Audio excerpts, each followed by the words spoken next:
We spent the last few weeks talking about one of God's most precious gifts, peace. It's beautiful how the Lord planned this year in advance. Seems like every promise is just what we need, just when we need it. And not only does God know precisely what his church needs far in advance, he knows what you need. Now, I'm a planner. I arrange my schedule and our church calendar way in advance.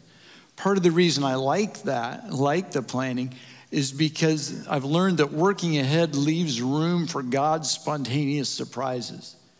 Let me explain to you what I mean. When I'm not stressed about what to preach next weekend, I have an open heart and spirit.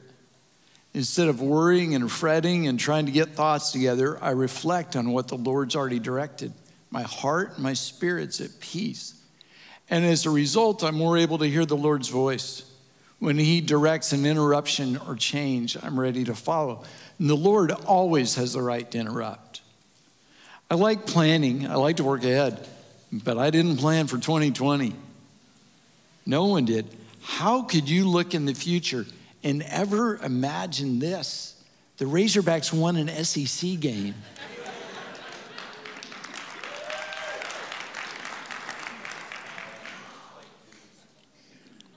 Somebody said that's fake news. This is the most stressful years in my 19 years as pastor. In many ways, it's been really disappointing. I've watched God's people respond to interruption, inconvenience, stress, pressure, and fear in unhealthy ways. Instead of rallying around God's love, forgiveness, and grace, church people have argued and fought on social media about face masks, politics, CDC guidelines. I've even watched church people arguing about how many pennies are in circulation. Why do you possibly care? In far too many cases, the interruption has become a distraction. And this pressure-filled pandemic has revealed some tough things about the church. But when this crisis ends, watch. Watch what we've become, what we'll become. We'll be smaller and stronger. Scripture is clear. When we persevere, we are built up. 14 months ago, August 2019, I was elected to a national leadership position in the Assemblies of God that would cause me to leave this church and move. It was really a big deal. It's a great opportunity, a high honor. I turned that down to stay with you.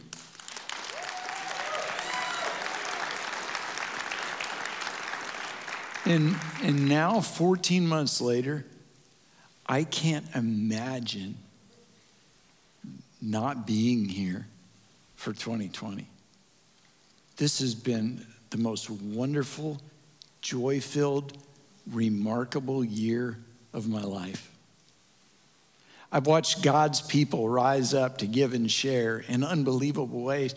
In the middle of a pandemic, you gave the biggest offering in the 108-year history of our church, over $350,000 in one offering to Project Rescue. But that's not all you did. You generously gave so hungry families in our church would have food on the table. You're giving to improve our facilities and make a way for senior adults and for families with kids. And we just finished the first 3 quarters of the year. After the first 3 quarters of the year, our giving is slightly up over last year. I mean, no one predicted that. This pressure-filled pandemic has revealed some wonderful things about the church. I've watched so many of you rise up and rise the challenge and emerge in leadership and take new areas of ministry. I've seen committed, dependent faithfulness and unexpected strength. And through all the craziness that has been this year, God has graced us with his presence. He's gifted us with his peace. This service last Sunday morning was just one of the most special moments in his presence. Some of my most precious times with God have occurred in this season. I've wept. I've been overwhelmed by God's presence. I've been filled with the Spirit. I have had many, many, many sleep-filled nights. there's just been a sense of his peace. One of my favorite moments this year was a phone call from Maddie Ruth Tipton on Tuesday, July 28th. 2 days before, I had shared the story of Bill and Gloria Gaither and the backstory behind their song, Because He Lives. I've known Maddie Ruth for more than 25 years, but I'd never heard what she shared with me that day. It was a beautiful story of God's promise and his sweet peace. When I was 9 years old, my mother, who was 38 at the time, gave birth to my little brother, Johnny. Of course, this was in 1955, and at that time, they didn't have a lot of the medical advances that they have today. And at 38, she was considered a high-risk pregnancy.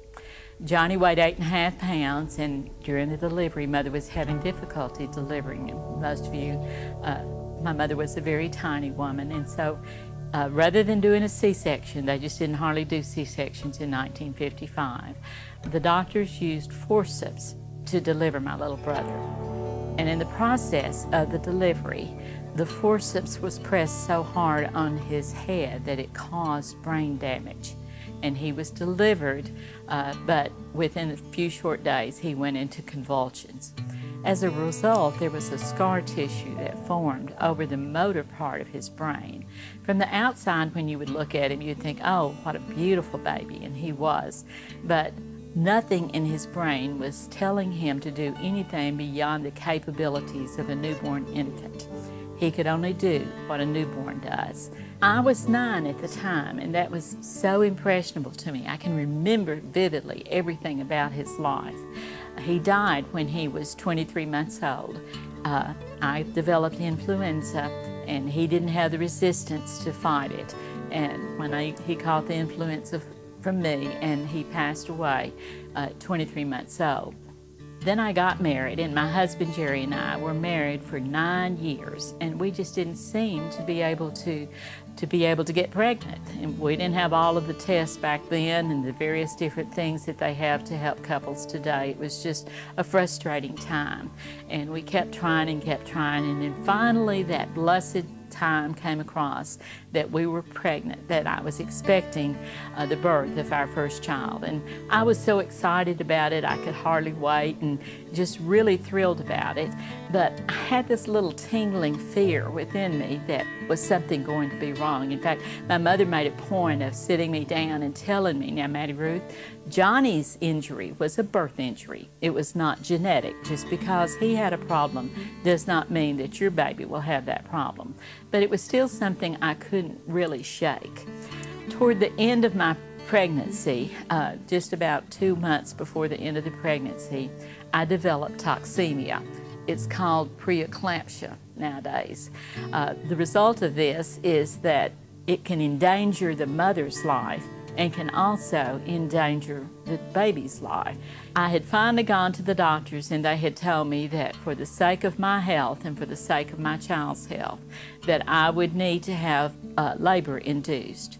Well, of course, immediately my mind starts jumping back. This is not normal delivery. They're inducing labor. What if something happens? What if there's a birth injury? I was just filled with terror. My only pregnancy, and was this going to end up with a problem? Was there going to be a problem? And I was just so terrified, and I kept on asking God, just please give me some sort of assurance. Let me know that everything is all right. September the 17th was on a Monday. So the Sunday before that Monday, I had gone to church. I had told my husband I felt like we just needed to go to church that night. And the choir was telling me that they were singing a new song, and I hadn't been there to work with them on it or to play the piano, so I had no idea what it was. But I remember as if it was yesterday, sitting on the front pew of that small church, sitting there and having these mixed emotions within myself, thinking, what's going to happen tomorrow? What's going to happen? My baby's going to be born tomorrow. When all of a sudden the choir stood up there before me, and they began singing what was a brand new song at that time. And it was because he lives, I can face tomorrow. Because he lives, all fear is gone. Because I know he holds the future. My life is worth the living just because he lives. And it was as if the Holy Spirit spoke into my heart right then. And he said, Maddie Ruth, tomorrow is going to be okay. Because I live, you can face that tomorrow. Because I live, you can be assured everything is going to be okay. That I'm going to be there with you. You can face it, and you can get through it without any problems. And then it was enough that that chorus meant that message, but then when it gets to the second verse, it said, how sweet to hold this newborn baby and feel the joy that he brings, and greater still, the calm assurance that this child will face uncertain days because he lives. I'm telling you, the peace of God just swept over me. The next day I went in and I gave birth to a healthy baby boy. And I can attest to the fact that he has been a healthy, wonderful son for us down through the years. And it's all because I know that God answered my prayer at that time. And I'm just telling you right now, there's not any situation that you will ever face that God will not be there with you. He's promised to go through every situation, to carry us, every difficulty, you know, even carry us on his shoulders if he has to. And I can tell you beyond a shadow of a doubt that my God is real. He loves me. He cares for me. And he was there when I needed him the most. And he will be there for you when you need him the most. Just trust in him and rely upon him and let him lead and guide you. Jesus promised and Jesus gives peace. Now, we could probably stop right there, but I want to show you another beautiful promise. A part of a song that speaks of peace and joy on the other side of struggle and hardship. It's an encouraging, hope-filled promise found in the 126th Psalm. 15 chapters in Psalms are called the Songs of Ascent. When Jews traveled to Jerusalem for 3 annual feasts, these 15 songs are what they sang. So over time, these songs became very significant to them because as a little kid, they sang it. As an old person, they sang it. And so many memories and so many moments were connected to the songs that the songs became very important, just like Because He Lives is to Maddie Ruth. The melody of the song was lost centuries ago, and I must confess that in translated in English, it loses some of the lyrical quality, but the words remain. Psalm 126, when the Lord brought back the captives to Zion, we were like men who dreamed. Our mouths were filled with laughter, our tongues with songs of joy. The setting for this song is God's people were rescued from years of captivity in Babylon, and now they're on their way home. For almost 700 years, they've been captive. And so this is like a never going to happen. There's no way it'll ever happen. This is a believe it or not moment. This is like if you dreamed your whole life of going to Disney World and you step through the entrance gates and you see Cinderella's castle for the first time. This is like the girls in our Project Rescue homes. When they discover they have their own bed and a safe place to call home. For them, it's like waking up in a dream. This is how you're going to respond when a vaccine is found and you no longer have to be afraid. Your reaction is going to be, I don't care if I have to walk to church, I am going to church. That was this moment for God's people, and then some. They were set free. They were walking back to Jerusalem, the holy city, their home. This is everything they hoped for and longed for and dreamed of. It was a celebration of laughter and joy and shouting and singing. They sang, then it was said among the nations, the Lord has done great things for them. Even the nations that were against them recognized that God was working for them. The Lord has done great things for us. We are filled with joy. They were laughing and singing, thank you, God. Thank you for delivering us and setting us free. Thank you that we're finally going home. But apparently after they got home, something went wrong because the song takes a turn. They looked back with joy, but now said, it was good when we got here, but things got tough again.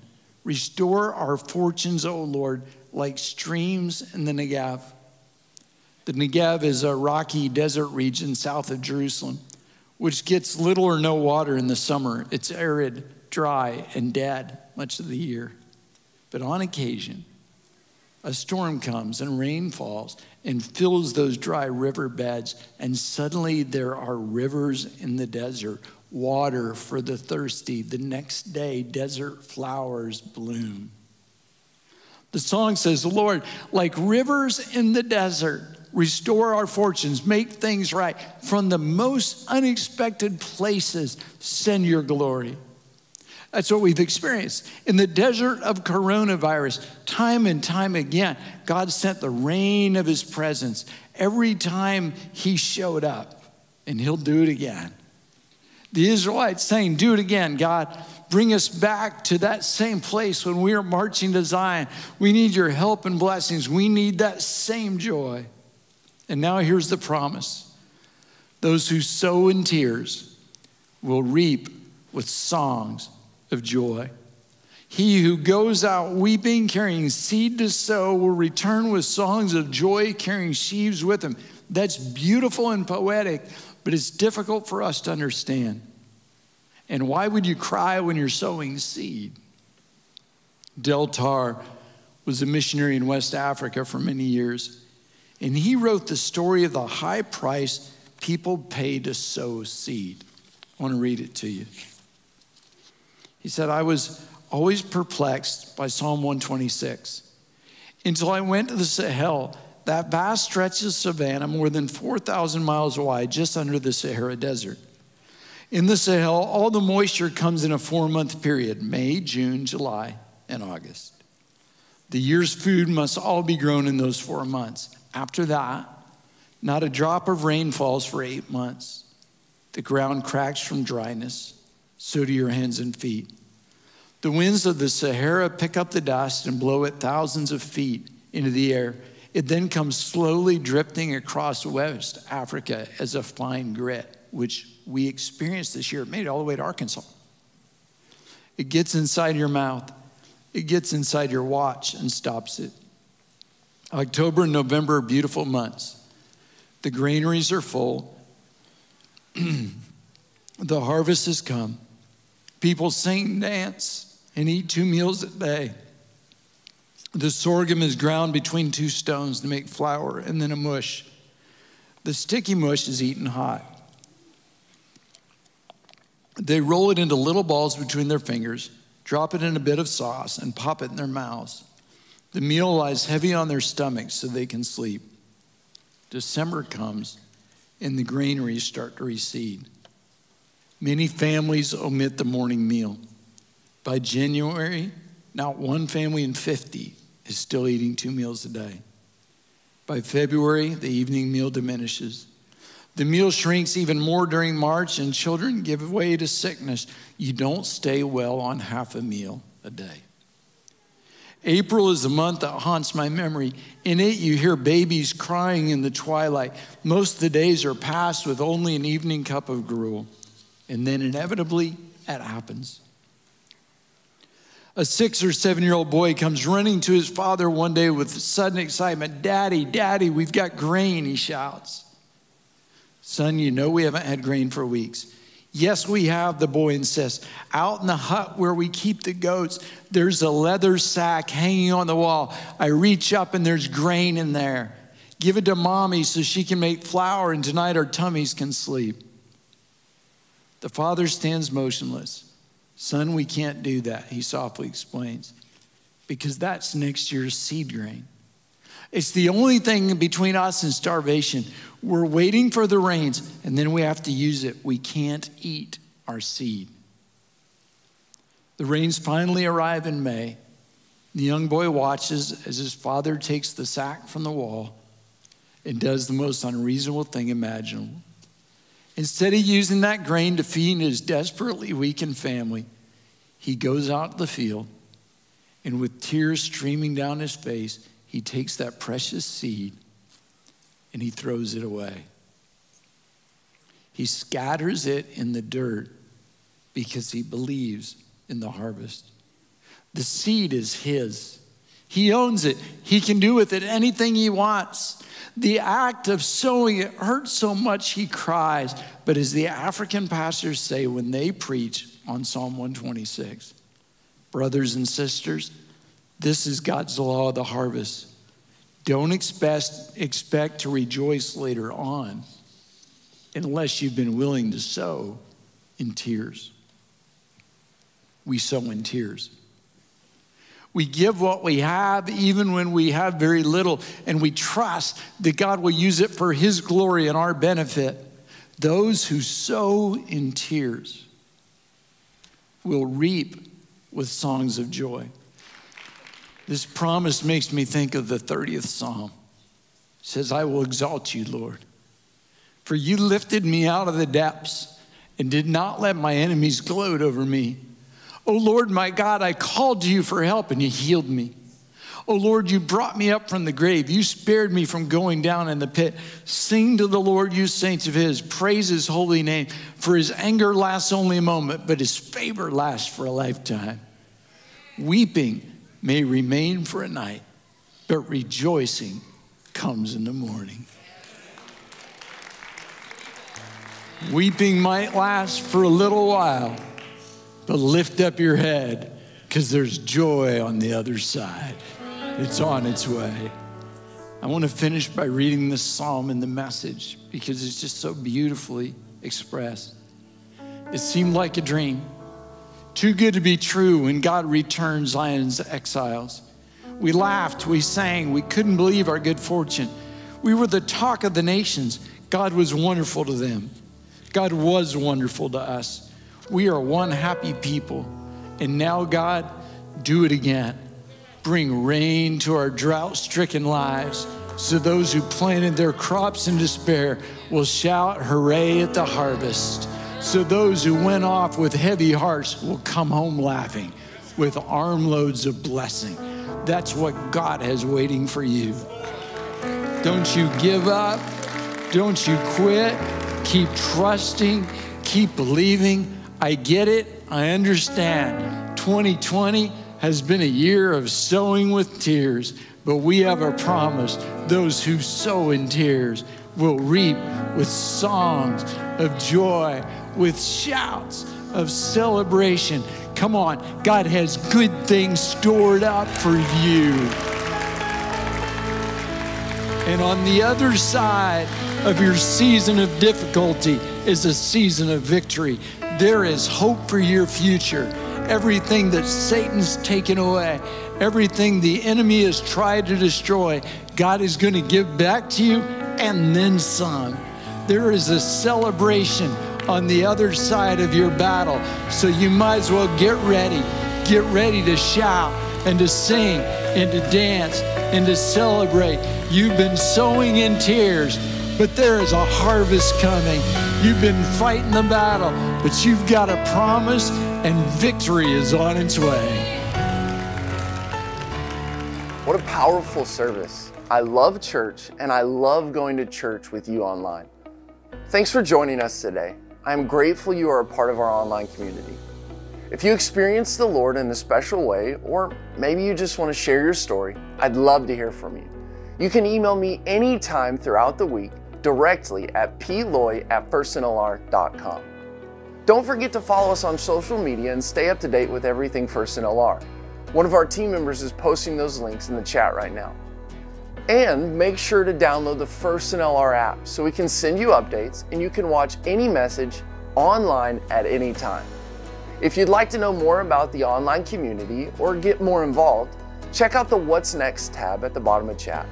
We don't want you to just be a viewer. We want you to be a part of our diverse community of believers from around the world. Thanks for coming to church today, and I pray the Lord's blessings on you and your family this week. See you next week.